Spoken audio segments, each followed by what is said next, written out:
Süleyman'ı davet ediyorum.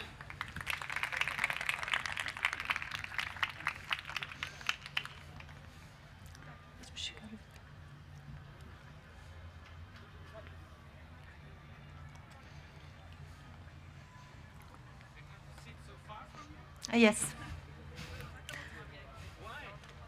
But we will feel each other. Hoş geldiniz. Welcome.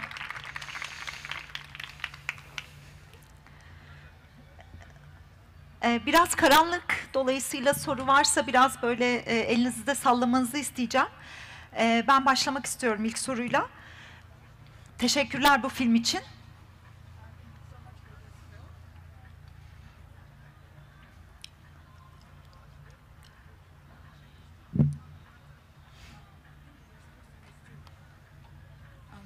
Thank you so much for this film.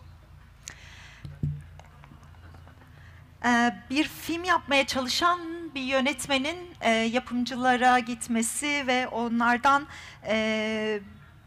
Filistin'de bir sinema filmi yapmak istiyorsan muhakkak Filistin üzerine bir film yapman gerekir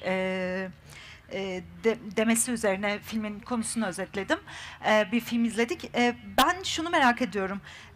Bu filmde özellikle It Must Be Heaven'da hikaye anlatmak için kelimelere ihtiyaç duymuyorsunuz. Neredeyse hiç diyalog yok filmde. Bu tercihinizin nedeni nedir? Kelimeler bazen fikirleri anlatmakta kifayetsiz mi kalıyor? We've just seen a film. Just to summarize, we've just seen a film about a filmmaker who wants to take the film to the producers, and the film is about Palestine. And we see that throughout the film that you don't ever use words. There's not much dialogue going on. So do you think that words are not enough to convey the message that you want? Or preference about it?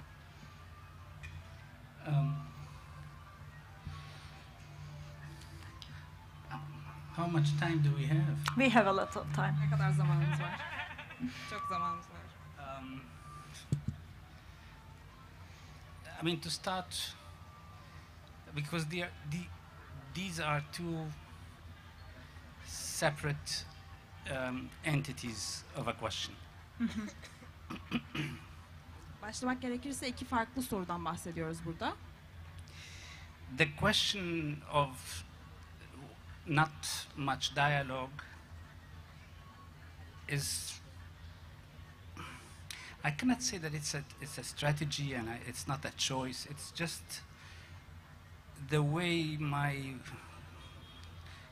I seem to always feel that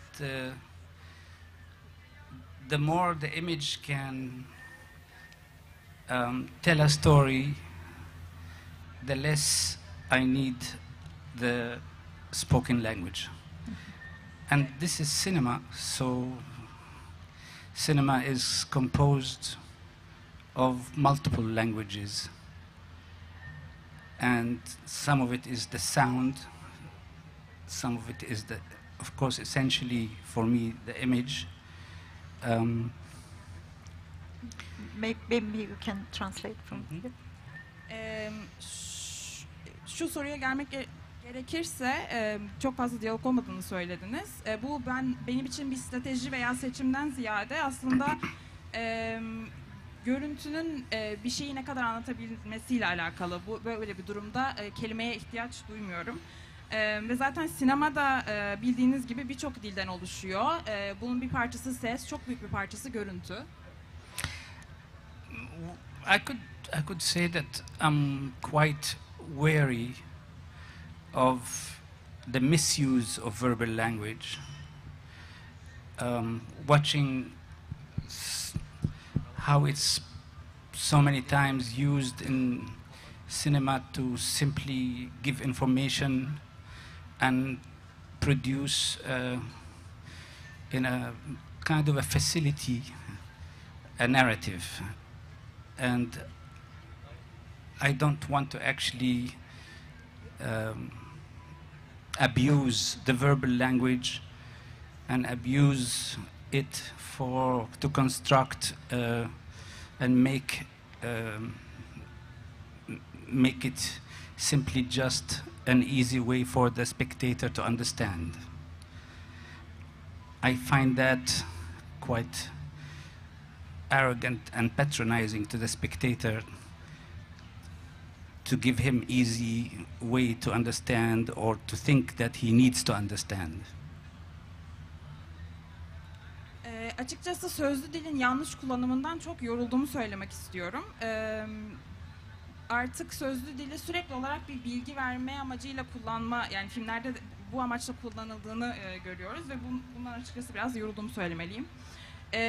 Ve filmde birazcık da hikayenin anlatımını kolaylaştıracak bir şekilde kullanılıyor ve bunun açıkçası bir yönetmen olarak birazcık izleyiciye üstten ve kibirli bir bakış olduğunu düşünüyorum. Sanki ne olduğunu anlamalarını sözlü dille bir şekilde ifade etmemiz gerekiyormuş gibi sürekli olarak.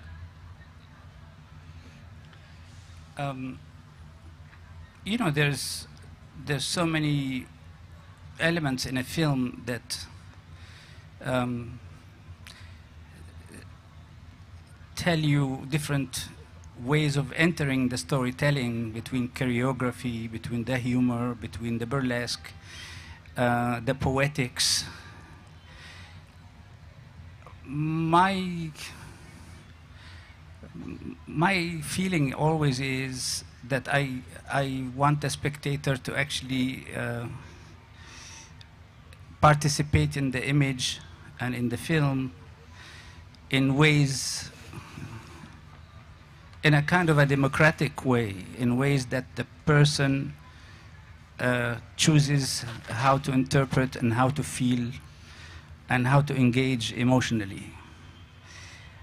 And I think to summarize this also is to say it's the way I take pleasure in composing an image. Film birçok parçadan oluşuyor ve bu filmde anlatılan bir hikayenin içerisine girmek için de birçok şey kullanabiliyoruz. Yani bir koreografi olabiliyor, burlesk olabiliyor, şiirsel bir dil olabiliyor. Benim hissiyatım bu konudaki birazcık daha görüntü üzerinden, film üzerinden seyircinin filme katılım sağlayabiliyor olması. Ve bunu biraz daha demokratik bir yolla yapmak istiyorum. Yani seyirciye yorumlama, filmi hissedebilme ve duygusal bir etkileşime girebilme alanı sağlamak istiyorum.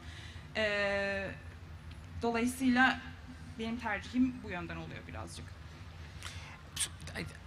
I think maybe the question should be posed reversely.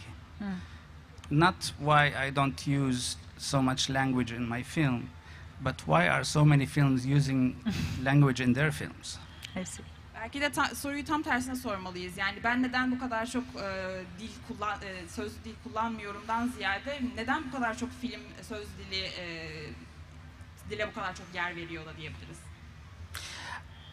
I'm saying this because you could use verbal language as part of the various languages that I used in cinema in ways where they perform a poetic role or where they perform a rhythmical role, where they can have a musicality or a tonality, but not when they give information. Ben açıkçası sözlü dilin benim kullandığım gibi birazcık da şiirsel, müziksel, belli bir tınıya hitap eden bir şekilde, ritmik bir şekilde kullanılmasının daha çok taraftarıyım, bilgi vermektense açıkçası. Okay, I will not go on with this because it would take me the whole night. I will, because this is, you know, a subject by its own, to go to the second part of the part about my Palestinianism. It simply comes from actually a real event of an old story of when I started to make films, and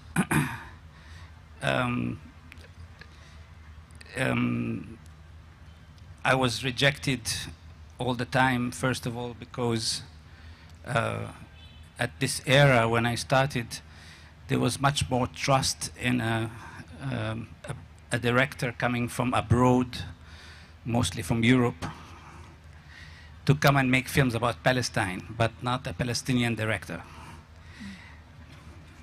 Şimdi bahsedeceğim bir şeyden bahsedeceğim ama eğer sadece bundan bahsedersem bütün geceyi almak zorunda kalırız. Bunun yerine Filistinli'den bahsedeceğim birazcık. Açıkçası ilk film yapmaya başladığım zaman çok fazla red yedim.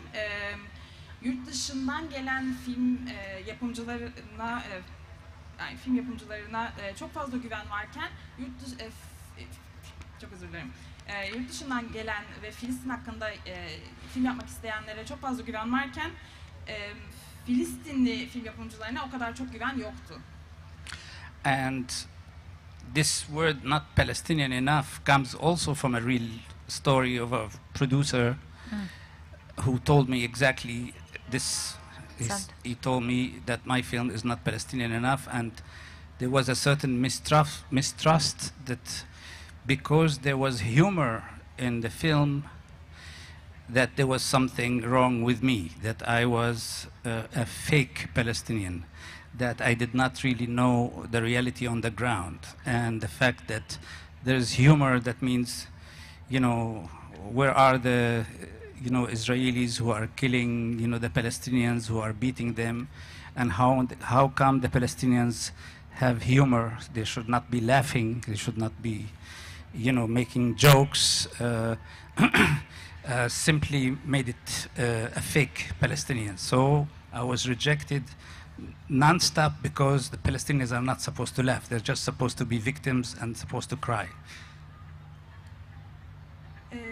Benim aslında filmde de gösterdiğim yeterince Filistinli olmama olgusuyla ilgili sizin de gördüğünüz gibi yapımcının bir güvensizliği söz konusuydu. Çünkü film içerisinde çok fazla mizah olması sanki benim yeterince Filistinli olmamam ve olup bitenle ilgili tam olarak fikir sahibi olmamam gibi bir hava veriyordu kendisine. İsrail ile Filistin arasında bu kadar çok çatışma varken nasıl olur da gülebilirsiniz gibi bir şeyle karşılaştım. Dolayısıyla sanki gerçek bir Filistin değilmişim gibi bir muameleyle maruz kaldım ve bakış açıları birazcık sizin gülmeniz, bu kadar çok çatışmanın içerisinde gülmenize yer yok. Sanki sürekli olarak ağlamamız gerekiyormuş Filistinliler olarak gibi bir tablo çiziliyor sürekli olarak.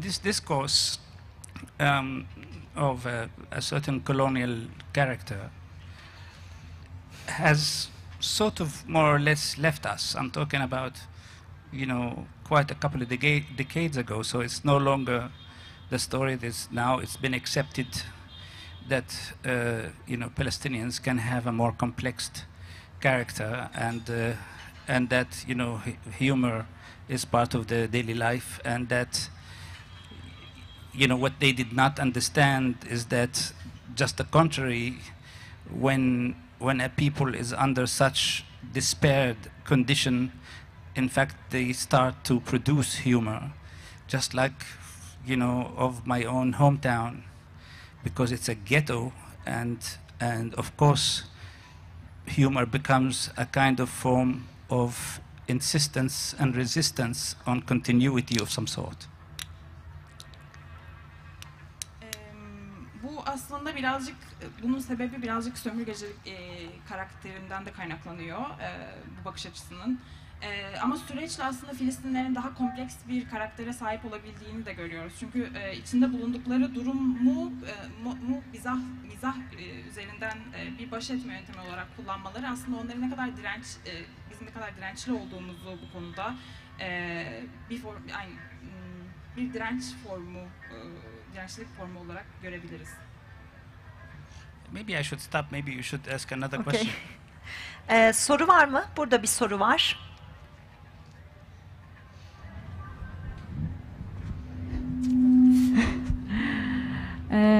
Türkçe mi sorayım, İngilizce mi? Nasıl tercih ederseniz. I have two questions about your movies. Is it a problem about the sound? İsterseniz Türkçe sorabilirsiniz. Ben çünkü tamam. Olur. Aha.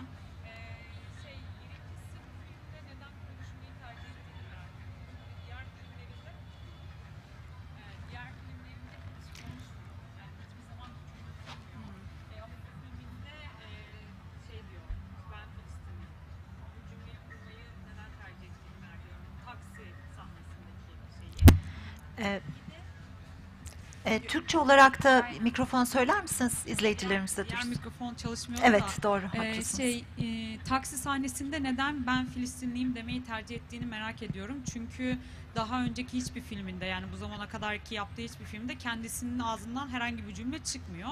Ama bu sefer bir cümle kuruyor. Bu da ben Filistinliyim cümlesi. Bir de son sahnedeki bakış açısını merak ediyorum. Oradaki gençleri göstermesinin sebebi bir umut olarak görmesi mi?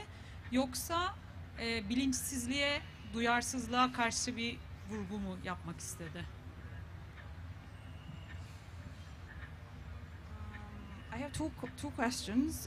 First of all, you never let your character speak in any of your movies, but in this one, you actually let him say in the taxi scene, "I'm Palestinian." So my first question is that why did you make a choice to let him speak in this one? And the second question is, in the last scene we see the youth in the club, and what I wanted to ask was, do you see? I mean, you've put them in this last scene, and my question is, do you see them as Hope. Or an unconscious, a form of unconscious and unaware youth? Yeah, very good question. Turkey bir soru. I'll start with which one? Shall I? I'll start with the simple one. Simple. Sonla başlayacağım. I didn't speak actually. You know, you could say that I uttered. When you say I'm Palestinian, it's not like speaking. It's what it is. It's something other than just giving the information in there. It's part of the poetic of insisting on this character's identity. So it was really necessary for me to say this from the beginning when I was writing the script, before I even knew what this film was going to be about exactly. This scene was for sure a place where I was going to speak. So, and I don't think of it as speaking. I think of it as the essentiality of the moment in this case. Because he says, you know, he says, I'm from Nazareth, if I remember right, and he says, I'm Palestinian. So, I mean, there's a lot of charged politics in this moment. One of them is because I'm from Nazareth, and I wanted to insist on the fact that being from Nazareth is Palestinian, because I am from the Palestinians who are from inside the 48 borders known today as Israel. But I absolutely need to insist on the fact that this was a country called Palestine and that I'm part of this identity. And I'm not at all nationalistic, so that just that you know. I don't believe in borders and I don't believe in nationalism, but there was here the necessity to utter these words.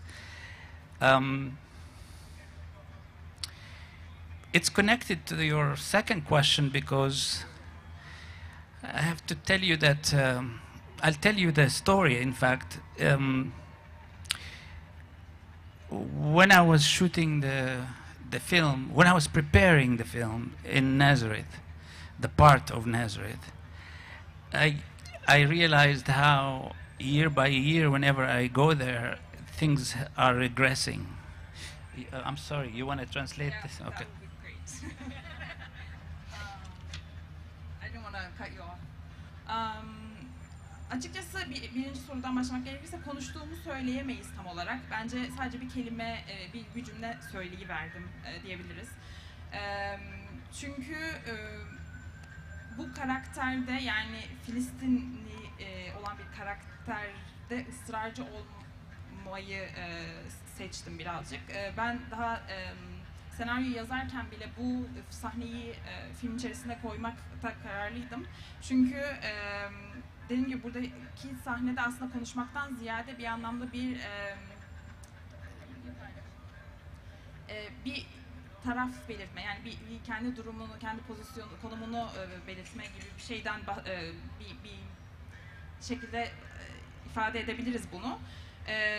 Çünkü sahnede Nasıra Danım dendiği zaman Filistinliyim diye aslında bir anlamda bir düzeltme yapıyor. Çünkü ben burada açıkçası ve bunun bir siyasi bir bakış açısı olarak da görebilirsiniz. Çünkü yani bu her ne kadar 1948 sınırlarına göre farklı eyaletlerden oluşan bir yerde olsa ve herhangi bir yerinden olduğunu söyleseniz de yine de ben Filistinli demeyi tercih ettim bu noktada. Her ne kadar milliyetçi veya sınırlara inanmayan bir insan olsam da Filistin'den geldiğimi ve hangi kimliğe ait olduğumu söylememin önemli olduğunu düşündüm. İkinci sorunuz da aslında birinci sorunuzla bağlantılı. Nasıra'da hazırlık yaparken, film hazırlık yaparken devam ediyoruz. You say Nasra for Nazareth? Yeah. It's like in Arabic? Yeah. Oh, wow. Tamam.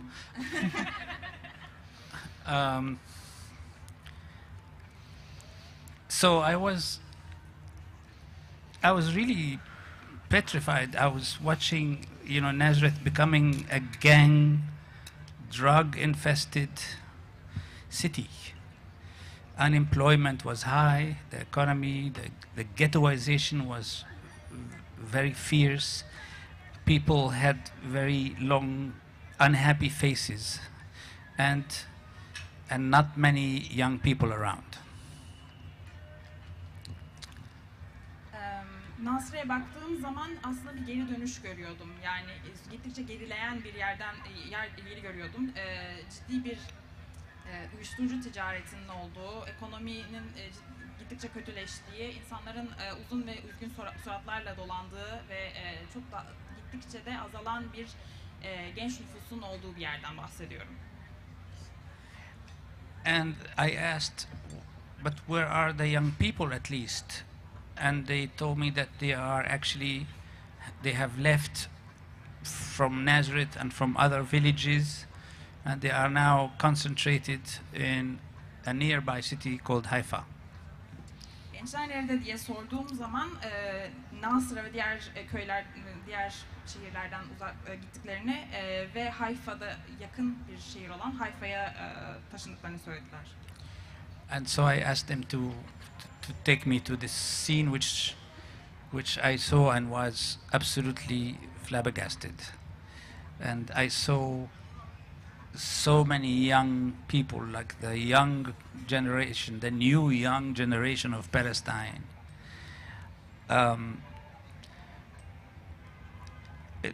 utterly determined to be in a form of cultural resistance.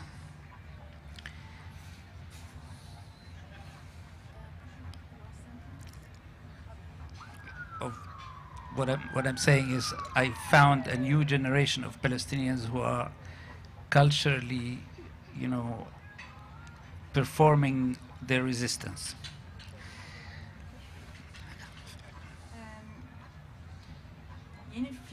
Filistin'in yeni genç neslinin gördüğüm zaman açıkçası şok oldum.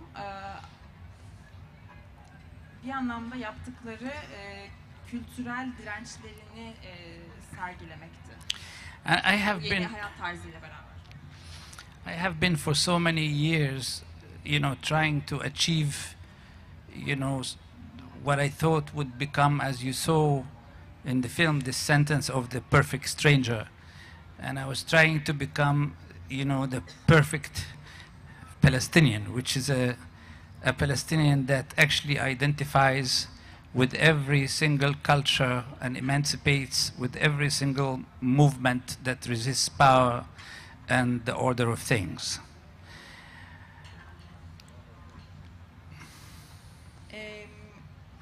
Tam bir yabancı dediğimiz noktadaki o sahnede başarmaya çalıştığım şey aslında tam bir Filistinli, yani daha doğrusu yansıtmaya çalıştığım ve başarmaya çalıştığım şey tam bir Filistinli olabilmekti. Bu da ancak her türlü özgürlük hareketini anlayıp desteklemek yoluyla olabilecek bir şey. And so I lived this nomadic life, thinking that wherever I will be is where I will set the tent, and that becomes, you know, the place where I will be, you know, participating in the culture I will be. Then I come and encounter a young generation that did not travel as much as I did, but somehow their resistance is quite organic, and they are just what I wanted to achieve, but without having to do what I did. They are non-ideological, just as I want to be. They are internationalist, they are activists, they are completely not connected to border Palestine. In other words, they are not about borders. They want to, you know, diminish this from their terminology, and they want to be simply progressive people who can identify with every single people in the world who are facing, you know, hardship and unfairness and injustice and oppression.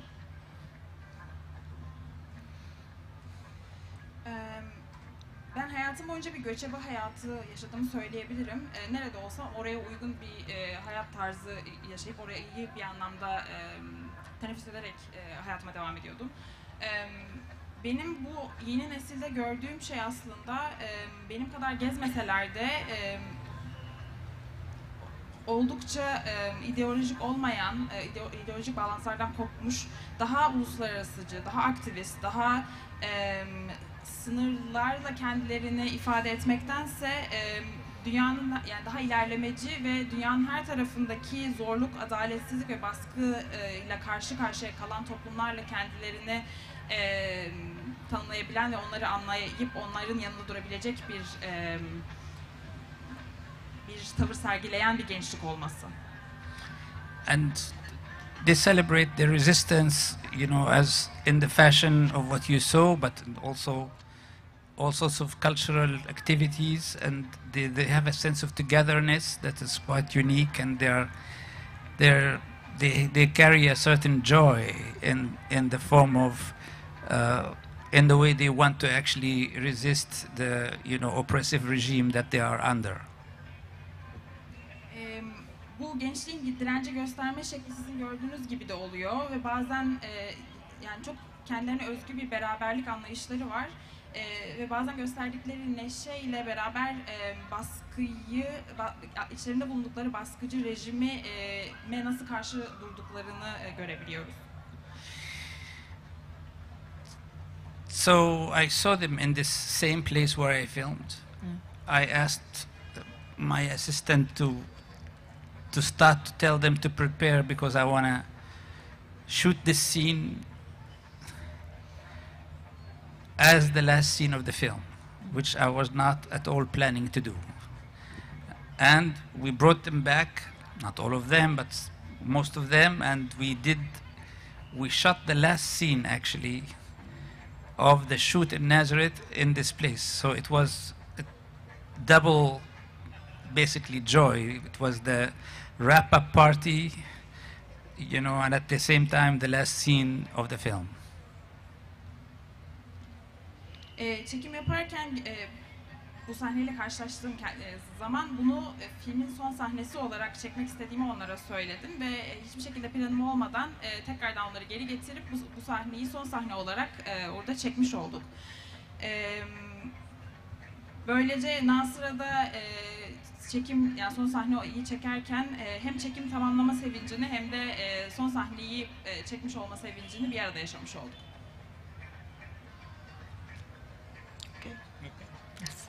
Başka soru var mı? Buyurun.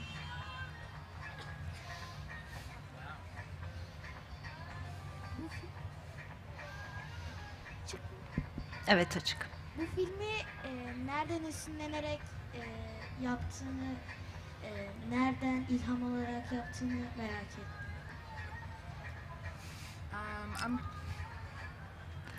I'm curious what your Inspiration. inspiration was while making this film. You're not sleeping yet? Henüz uyumadın mı? Uyuma vaktin gelmedi mi?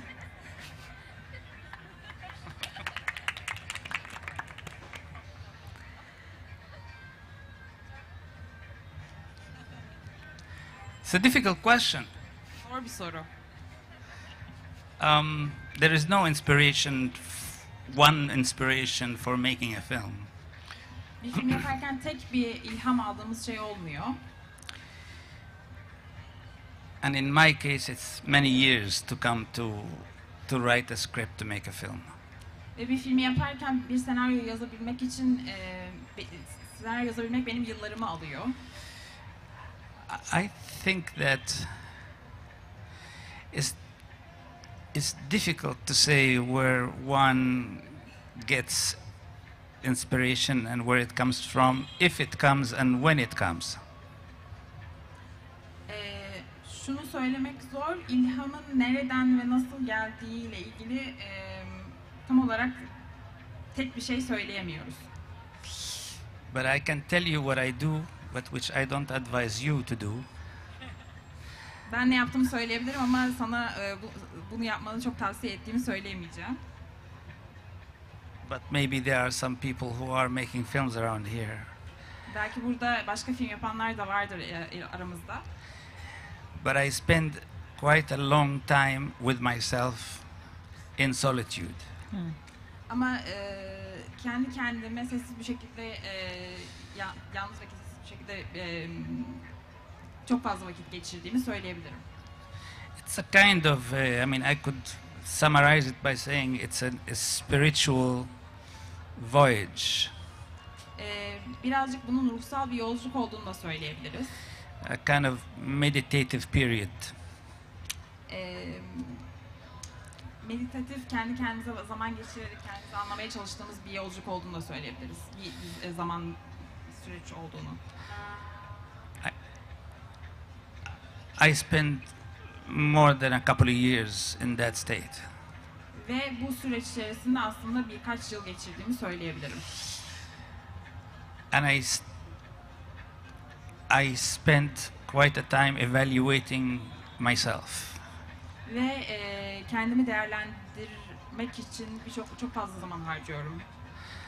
And I want to always come to this moment where I'm completely doing nothing. Ve çoğu zaman hiçbir şey yapmadığım bir noktaya getirmeye kendimi çok çalışıyorum. But then I keep also being not only looking inside,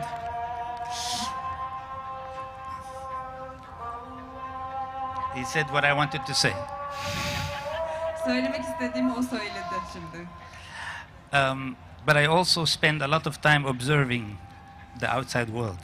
Kendi içime bakmak için çok fazla zaman harcarken aynı zamanda dışındaki dünyayı algılamak için de çok fazla zaman harcıyorum. I think from the combination of this internal voyage and the outside observation, something sometimes can come up. Ve bu iki şeyi birleştirdiğimiz zaman bir iç yolculukla dışarıyı gözlemlemeyi bir araya getirdiğimiz zaman ortaya bir şeyler çıkabiliyor. Which we can maybe call it inspiration. Buna da belki ilham diyebiliriz. I hope I answered your question. Umarım sorunu cevaplayabilmişimdir. Teşekkürler. Orada bir soru var.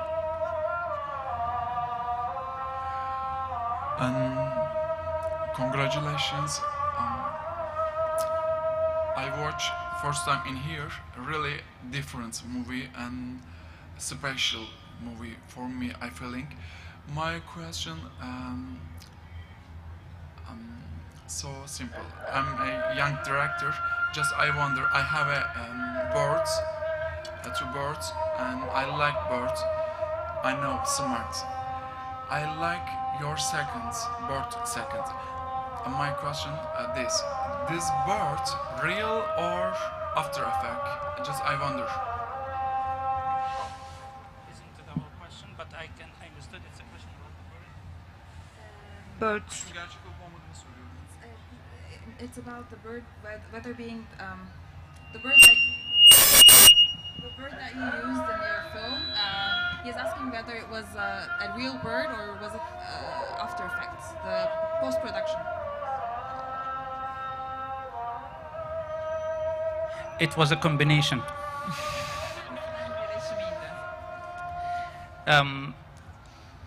There was a real bird that the animal trainer you know, had. In other words, he had to do a long process of 20 birds for like 2 months to see which one of them can perform. It so happens that this kind of bird does not act, you know, it's not a parrot, you know, so it was difficult to, I mean, the animal trainer never had a bird like this, so he had to actually experiment to see if this bird can work. So he had 20 of them, and he brought 2 to the set. So what we did is we had the bird, we did what we can with the bird. Some of the shots that you saw are actually with the real one. And then we mixed it with a 3D bird. So this is how I have to tell you, though, something that's not so philosophical, which is the reason why things happen. My wife, who is a singer, composer, actually she did some concerts here in Turkey. She did a concert in the south of France, and she came home and she rang the bell just to surprise me. And I opened the door, and she had with her a baby bird like this one. And I said, "What is that?" And she said, "It's a baby bird that fell from a tree, and she didn't, and her family, the family of the bird, were dead. And she didn't want to leave the bird, so she brought it to the house." And a whole episode started with this bird in the house. And of course, you know, she leaves the house and goes, and she's very active. You know, we are different. I'm very lazy, and she's very energetic. So, and I was writing a script. And so she would leave the bird with me. The bird I didn't want, you know. And the bird I would need to write, so I would put the bird, I'd put a little water and a little, you know, food, and try to write. And the bird would chirp and jump on my computer. And I would take it in the same way that you saw in the film, and tell him to stay where he is, or it is. I need to concentrate. So I start to speak to the bird. And short story, after that, so many things happened with this bird, it's too long. But at some point I realized that this bird jumped onto the computer for a reason, that it wants to enter to the script, so I wrote the scene. İlk önce kuşa gelecek olursak, aslında gerçek bir kuş vardı.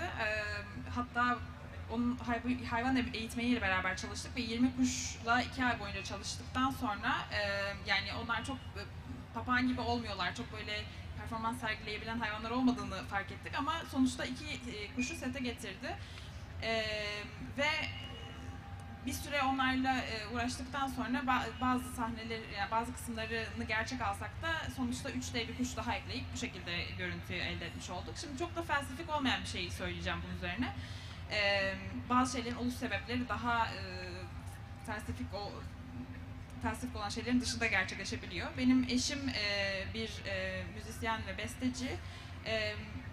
Hatta Türkiye'de de gelip konser verdiği olmuştu. Fransa'nın güneyine eve geldiği zaman sürpriz olarak geldiği zaman yanında küçük de bir kuş vardı.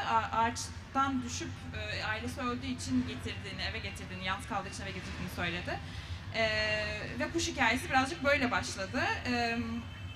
Ben senaryo yazarken kuş sürekli olarak yanıma gelip bilgisayarın üzerine atlıyordu. Ve ben de sürekli sizin de gördüğünüz gibi neredeyse orada kal diye onu kenara itmeye çalışıyordum. Ve yavaş yavaş artık kuşla konuşmaya başladım bir anlamda. Daha sonrasında fark ettim ki aslında kuşun sürekli bilgisayarın üzerine çıkmasının sebebi senaryoya girmek istemesiydi. Bu şekilde senaryoya kuşu da dahil etmiş olduk. Teşekkürler. Burada bir soru var. Arkaları göremiyorum gerçekten, üzgünüm. Vereceğim ama söz. Öncelikle bu film için gerçekten çok teşekkür ederim. Bence her yerin Filistin'e benzemesi fikri, her yerde aslında savaşın var olduğunu görmek benim çok hoşuma gitti. Sadece gerçek bir savaş değil, farklı versiyonlarını görüyoruz. Bu yönden çok güzeldi. Şey sormak istiyorum, melek olan bir sahnede bu üstünde neydi bayrak, Filistin bayrağı olan sahne için soruyorum. Orada Leonard Cohen'i seçmesini bize nasıl açıklar? Bunu merak ettim. Melek olan sahne dediniz. Ya bayrak, Filistin bayraklı olan sahne vardı ya, kadının melek kostümü giydiği. Orada Leonard Cohen'in müziğini tercih ediyor. Bu tercihin sebebini merak ettim. First of all, I would like to thank you for this, really thank you for this film. Secondly, it was really beautiful to see that everywhere is kind of like Palestine. There is war in various forms everywhere. So that was one point that I wanted to make. My question is, in the scene with the angel costume and the Palestinian flag, why did you prefer to use Leonard Cohen specifically for that scene? What was behind your preference here? And the first one? What was? Oh, yes. Well, let's start with the last one because that's an easy one, even though it's a lazy answer. But the fact is, I love Leonard Cohen so much. I grew up with his songs. I absolutely adore his poems, his lyrics, and I many times I used Leonard Cohen in more than one film in my films, and I always find something that cosmically connects to the scenes that I make. So this is the reason why Leonard Cohen. And when I listen to Leonard Cohen, and many times, it transforms itself into potential images. And in fact, sometimes I realize the potentiality of a song or a soundtrack, if you want, before the scene comes. So there would be a music for a scene that is still to be written. So that's Leonard Cohen. In many times, and not only Leonard Cohen, but I have a very, big adoration actually for this man and his work. The second, can I continue? No, good. Biraz tembel bir cevap olacak ama birinci olarak çok Leonard Cohen'i sevdiğimi söylemeliyim. Şiirlerini ve şarkı sözlerini çok beğeniyorum. Kendi filmlerimde de birçok kez kullandım ve aslında kullanmamın bir kozmik bir etkisi olduğunu düşünüyorum bir anlamda, yaratmak istediğim anlamla beraber. Ve ben açıkçası bu tarz içerisinde başka anlamlar barındırabilecek şarkıları kullanırken potansiyel görüntülere yol verebileceğini düşünerek kullanıyorum. Böyle potansiyellerle dolu şarkılar bazen sahneler için sahneler için yazılmayı beklenen sahneler için de yazılmayı bekleniyor diyebiliriz. Dolayısıyla bu birazcık cevabım bu şekilde. Yani kendisini çok beğendiğim için ve filmlerime başka bir açı kattığını düşündüğüm için kullandığımı söyleyebilirim. As for the Palestinianization of the world, well, this film is about also the global scene. It's about globalization. And it's about the tension rising everywhere we go now. And it's about the fascism that is, you know, spreading, you know, in so many places. And it's about the multinationals that are basically sucking the blood of, you know, people and making them wretched and poor. This film has been inspired a little bit also from that, from everywhere I go, and I see that, you know, there is some seed of what's happening in Palestine, lesser intensity, but somehow interconnected, you know, with this kind of setting where there is a, you know, big companies and police dressed in very frightening costumes, attacking people and restraining others, and etc., etc. So this character actually leaves Palestine, but finds that, in fact, wherever he goes, there is, you know, a world order made of disorder, basically. And that's basically the pretext for the narrative, for the film to describe a little bit what's happening, you know, all around. So that's basically. So it must be heaven. The title actually is connected to that, because he thinks wherever he's going to go, he's going to find heaven, but of course he doesn't.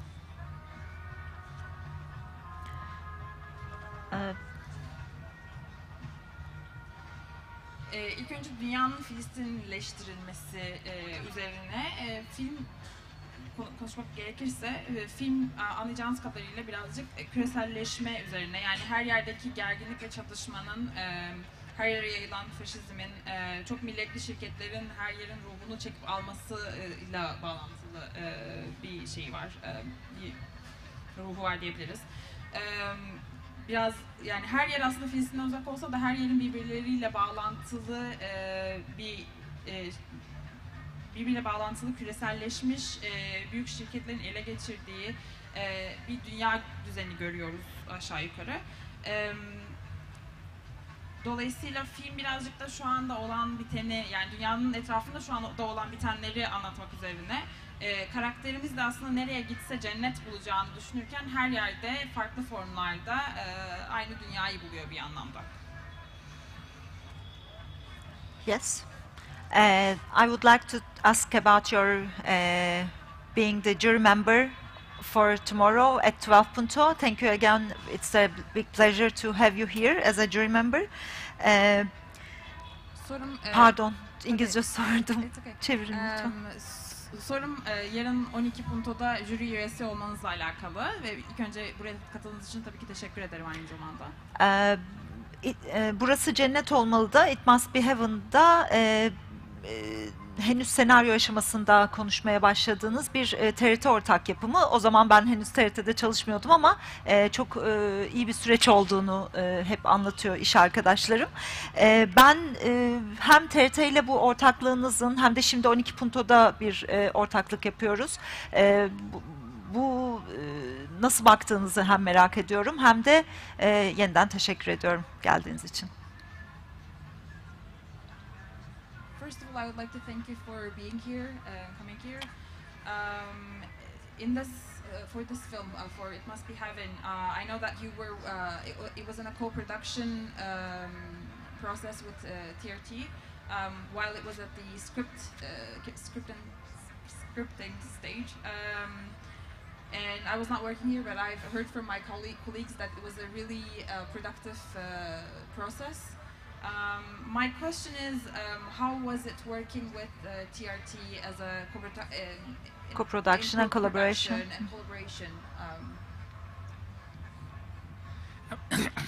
No problem whatsoever. Hiç sorun değil. It was very smooth and very pleasurable collaboration. It's I say this because it's not normal. Usually there's a little bit more obstacles going on, but it was quite, you know. So I hope this will repeat itself, you know, because I had a very good and very, you know, productive relationship. So I hope we can build on that. Benim için çok güzel ve kolay bir süreçti açıkçası ve bu çok normal değil. Genelde çok daha fazla problemle karşılaşırsınız bu tarz süreçlerde. Benim için çok üretken bir süreç oldu. Dolayısıyla bu tarz işbirliklerinde yine yer almayı çok isterim. And on top of that, I cannot breathe from how much I ate because of TRT. Ve aynı zamanda TRT sebebiyle TRT'nin ne kadar çok katkısı olduğunu da kesinlikle anlatamam. It's a pleasure to have you here again. It has been almost 1 hour, and there are some questions that I'm seeing. So, do you?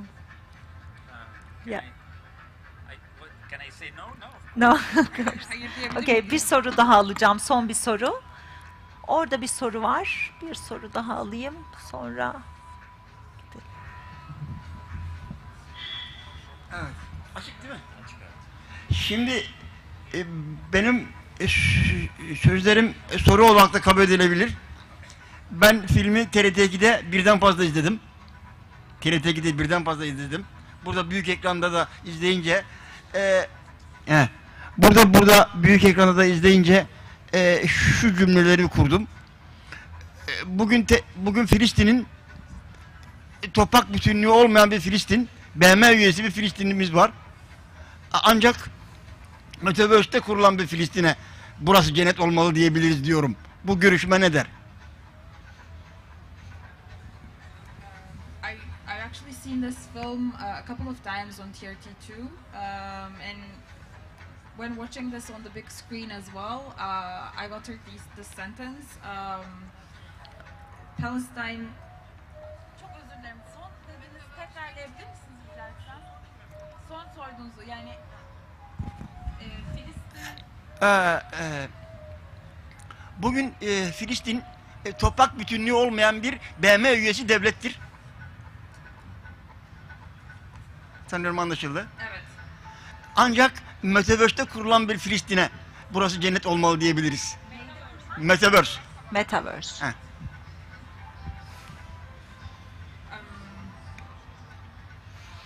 Today Palestine is I've uttered this sentence. Today Palestine is this united nation with in terms of According to United Nations, you mean? yani No. Söyleyin. toprak bütünlüğü olmayan a nation that's beyond borders and where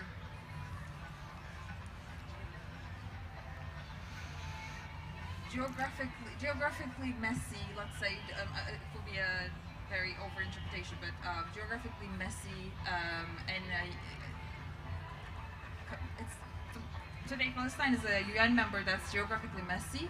I think the only way we can say Palestine is a united country could be in the metaverse. Territorial integrity.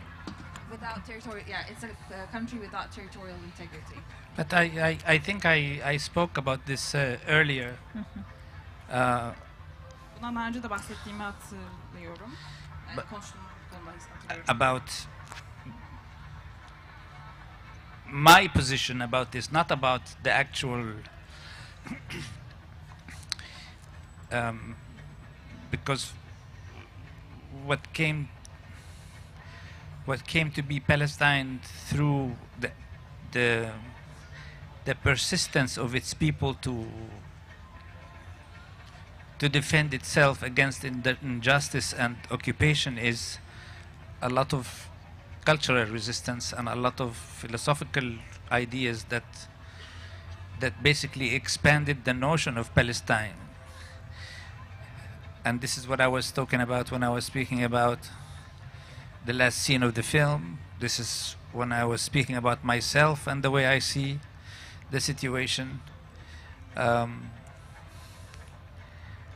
I mean, I can speak about the actual situation, but it's really not so interesting in this setting, you know, of what real Palestine, what exists, what remains of Palestine. It's really difficult to decipher. It's not only geographically messed up, it's non-existence. So it's cut into pieces and it's occupied and it's also ruled by corruption of its own people. Palestinian Authority, Hamas, who are self-serving basically. So, and it's the Palestinian people who continue to suffer, I would say now, by a double occupation, by their own people and by Israel. Aslında ben bir şeyleri anlatmaya çalışırken birazcık daha kendi konumum üzerinden anlatıyorum. Yani olanlar ya da gerçeklikler üzerinden değil de kendi gerçekliğim üzerinden anlattığımı söyleyebilirim biraz daha. Aslında zaten filmde de göstermek istediğim şey Filistin olgusunun ne kadar genişlediği ve bunu son sahnede de göstermeye çalıştım. Kendimle ilgili konuşurken de bahsetmeye çalıştım. Dediğim gibi yani gerçeklikler ya da geriye kalanlarla ilgili şu anda ne olup bittiğinden bahsetmektense kendi gerçekliğim üzerinden bir yorumlama söz konusu. Ve Filistin'deki durum şu anda sadece coğrafik bir dağınıklıktan öte aynı zamanda kendi çökmüşlüğü, yani Filistin yetkilileri ve Hamas gibi kendi çökmüşlüğüyle de aslında başa çıktığı bir durumda. Dolayısıyla çifte bir sıkıntıyla yüzleştiklerinden bahsedebiliriz. Hem kendi çökmüş yetkilileri hem de İsrail'den gördükleri bir İşgal. İşgal söz konusu. Çok teşekkürler. Thank you very much Elia, Suleiman. Çok teşekkürler izlediğiniz için.